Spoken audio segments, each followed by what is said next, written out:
Hello, I'm Gail McLaughlin. I'm the former mayor of Richmond, California, a diverse working-class city of 110,000 people in Northern California. Thank you for tuning in to this short video, sharing our experience, the Richmond Progressive Alliance.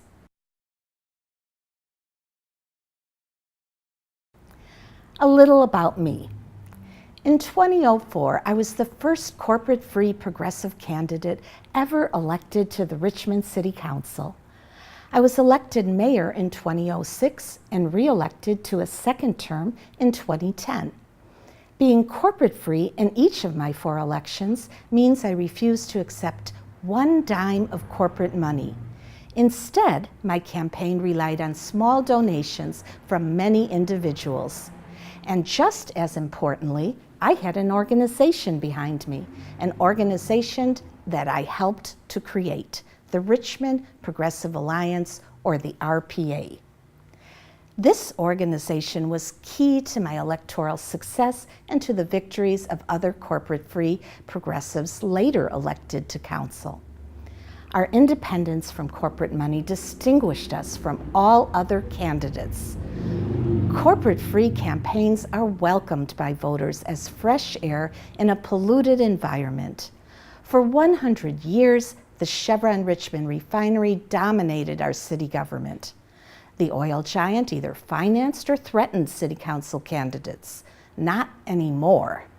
Today, both the elected officials of the RPA and our grassroots organization go about the work of the people. We reduced crime with community policing and by providing opportunities for our youth. As a result, we reduced homicides 75% in 8 years. We increased the minimum wage twice. We forced Chevron to pay $114 million in additional local taxes. We imposed pollution controls.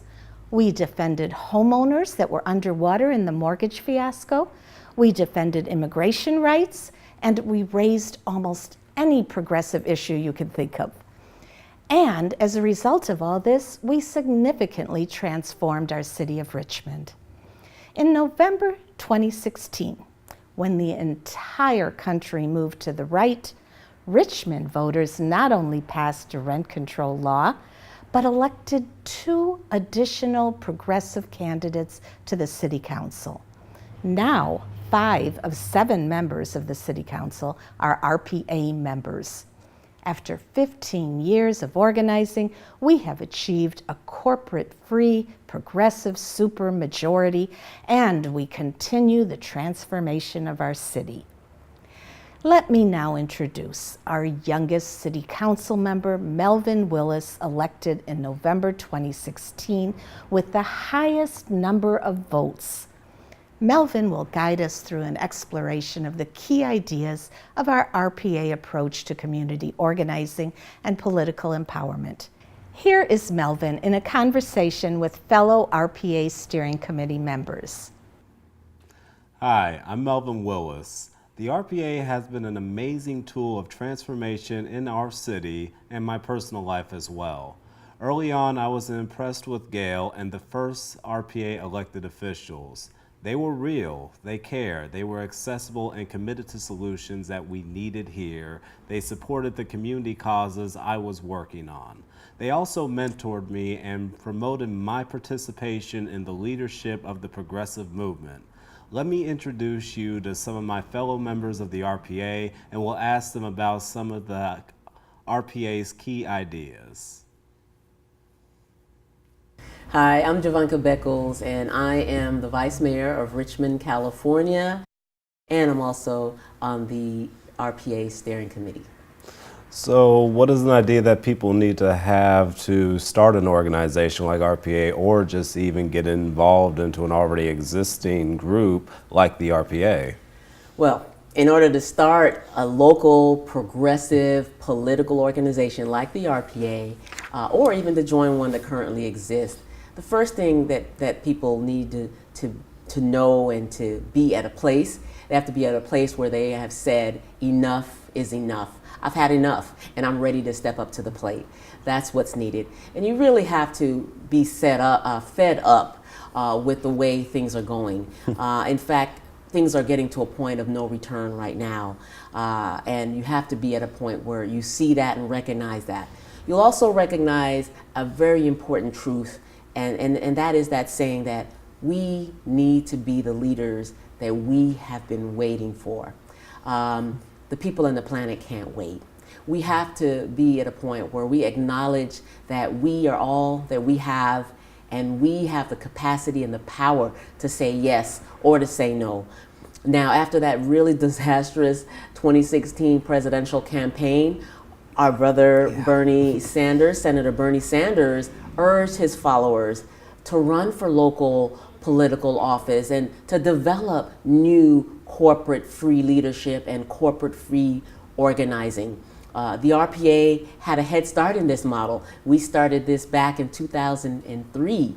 And really, all you have to do is find other people in your community, other people in your workplace, or just even in your neighborhoods, those people who are ready to build an alternative political power structure.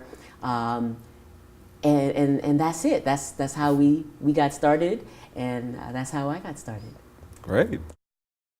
Hi, I'm Andres Soto, and I'm a co-founder and a member of the Richmond Progressive Alliance. Andreas, why start an organization like RPA? Why not just run for elected office? Well, in the RPA model, we do both, and both are essential. The RPA model is like this. If you're going to run for office, run by organizing. Don't be a lone ranger or lone wolf who tries to get support from a few unions and organizations for your race. Instead, make it your goal to develop anti-corporate consciousness among your fellow residents and join them in creating a long-term progressive local organization that will remain in place long after the election is over. This organization will accumulate political experience, tools, and wisdom with each electoral cycle. It also constitutes the base of support for the progressives elected to office, helping them mobilize for progressive measures. The organization participates year-round in local struggles and mobilizations during electoral years and non-electoral years alike. When campaigns are over, with success or without success, the organization remains, and it grows and it accumulates, and it becomes a stronger tool for the people's power. I'm Mike Parker, a former member of the Richmond Progressive Alliance Steering Committee. Mike, how does a Progressive Alliance organization get its start? Like, who should come together, who should be included, and who should not be? Well, in our experience, it is best to find a small group of people who share some common values and have a diversity of backgrounds and connection with different communities in our city. We have to identify 10 good people with thoughts and values. We have to keep conversations face-to-face as much as possible. The group should be composed only of people who have a long-term commitment to a vision of social change, because it will be a long-term battle. A core principle has to be that these visions may be different, but we can work together in building a common organization. RPA was built by people who considered themselves Greens, Progressive Democrats, and Socialists all working together. Then this founding core has to reach out to everyone who is willing to work on immediate projects to get them involved at whatever level they are willing to begin.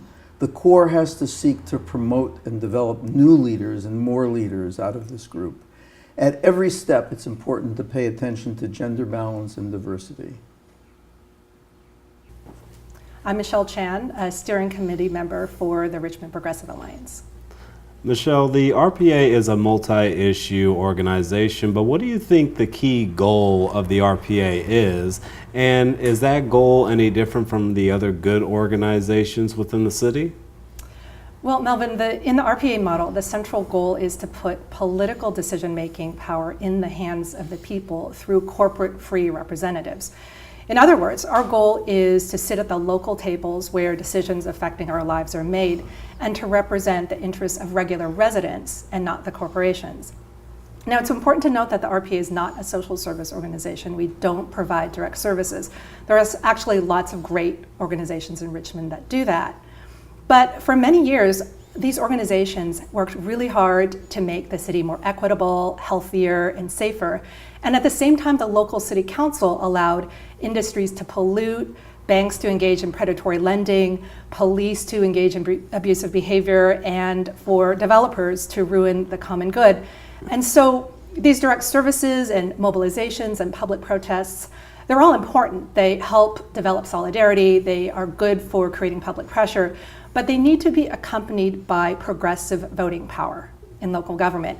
And that's why the RPA focuses on the goal of winning elections for the people, and then continues growing our organization year-round through education and activism. Thank you.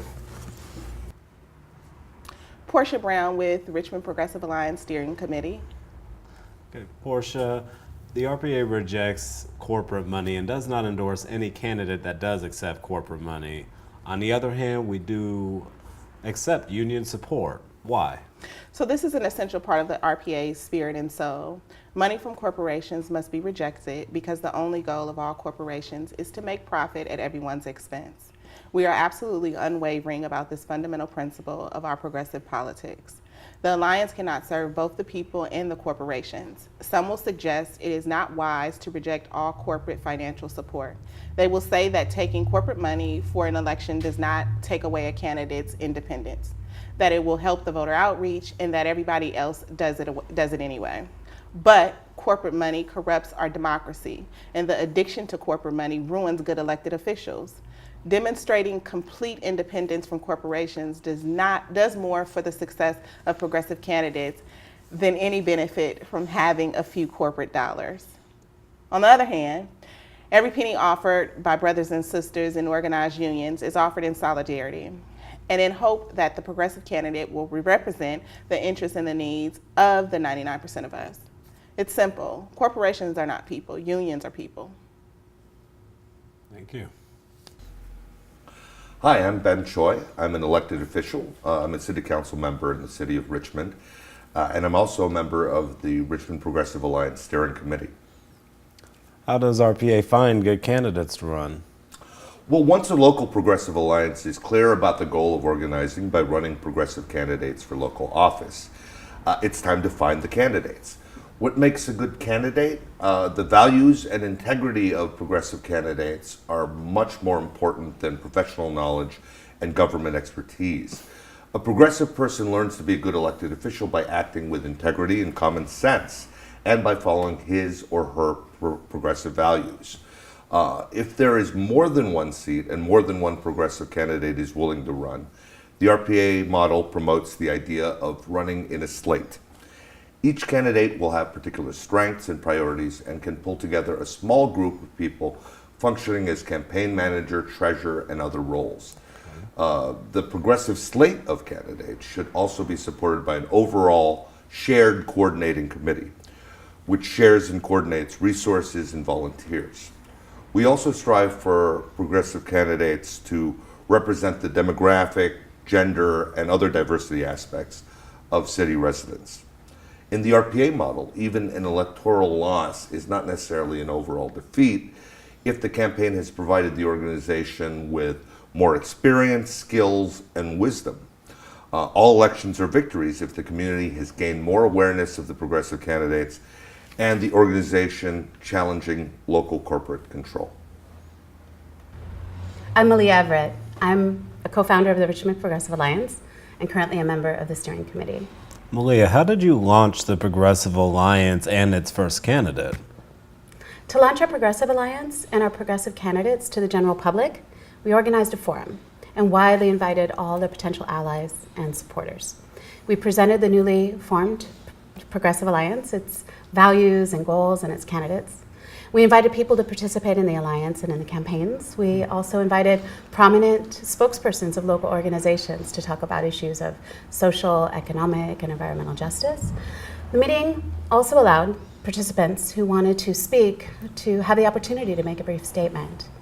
The RPA's first forum was called A Dialogue on Richmond, and it lasted about 4 hours. I was the MC. It was very successful. Radio and newspapers covered it. And the names of our two candidates were in the media. Many attendees gave us their contact information and joined the alliance. We strongly recommend this approach. Once you have the basic elements together, open up those doors. Thank you.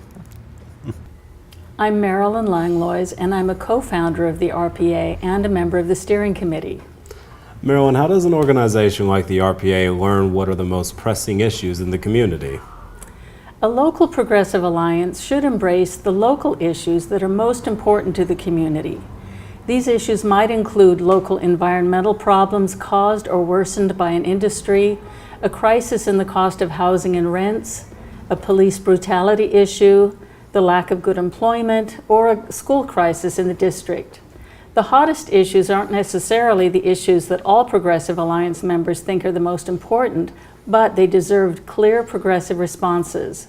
Victories on hot issues will help develop support for the Progressive Alliance and its candidates.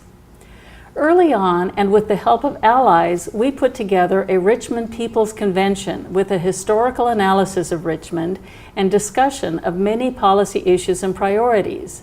People voted on priorities. The RPA prepared thoughtful progressive responses to the hottest community issues and made them central to our educational campaigns. The hottest issues have the potential to bring lots of community support to the organization and the progressive candidates. Thank you. I'm Eduardo Martinez. I'm an elected member of the Richmond City Council and also an RPA member. Not all local progressives want to join the alliance, so how does the local alliance go about working with other progressive individuals and organizations? The RPA is a year-round organization. We're always present and participate in as many local struggles as possible. We invite all members of other organizations to join the RPA, and we have reserved some special seats in the RPA steering committee for allied organizations. We're always working on coalitions, and during electoral years as well as non-electoral years, the local Progressive Alliance participates in short-term and longer-term coalitions taking place in the city around local issues. Occasionally, we lead the formation of a coalition. Other times, we send a representative to participate in a coalition pulled together by other organizations. Coalitions are often focused on one issue or a set of issues, and it helps the Progressive Alliance to learn about them and to share what we know. The participation in local coalitions is mutually beneficial. The Alliance members learn more about community issues and strengths, and the coalition members get to know present and future candidates who will be on their sides when elected. Members of coalitions are great sources of support, volunteers, and encouragement for progressive candidates, as you and I both well know. Yeah. Thank you. You're welcome. I'm Brenda Williams, member of the Richmond Progressive Alliance Steering Committee. Brenda, how early should an electoral campaign start? The electoral work should start early and go for months. For a November election, we recommend starting a campaign at least as soon as March. We do start knocking on doors that early. And then we work extremely hard for the next 8 months, getting out into the community every opportunity we get. We distribute simple brochures and our newsletter, which present our candidates and the principal goals of the campaigns. We recommend that progressive alliances start knocking on doors as early as possible, even if local voters don't have the election on their minds. The opposition will most likely attack the progressive candidates using deceptive messages during the campaign. The best way to protect a candidate against these attacks is for the candidate to have met, talked with, and listened to thousands of individual voters. That makes a difference. During non-election years, we continue to work on as many issues as possible, and we send information to the voters and welcome new members and prepare them for the next electoral cycle. Thank you so much. I'm Marcos Bañales, co-coordinator of the RPA Steering Committee. Where and how should the progressive candidate present themselves during a campaign? Our corporate-free progressive candidates should take advantage of every opportunity to speak to voters and residents. They should systematically speak every week during the public forum of the local city council and a school board. The progressive candidates' presentations must always be civil and constructive. Positive messages are very important. People are impressed with calm and thoughtful and solution-oriented presentations that have a touch of hope and can do flavor in them. The candidates should engage the community around their issues and convey to them that if we all come together, voters and corporate-free candidates, we can do progressive change and we can make our city better. Sí se puede. So there you have it. By November, you will have won your first victory. You learned good lessons. You have either won an elected seat in local government, or at the very least, you have gained the experience and skills that will make victory possible the next time. You have a local grassroots progressive alliance in place based on progressive values and free of corporate control, and independent of political parties under corporate control. You have established a name and a reputation, and you are ready, after some well-deserved rest, to start the process again. So that's our basic outline for building a local progressive alliance. In summary, be ready to say enough is enough, and be the leaders we are waiting for. Run for office and build an organization. Do both. Start with 10 good people. Define the goal of your organization: to win local elections and to build a local movement.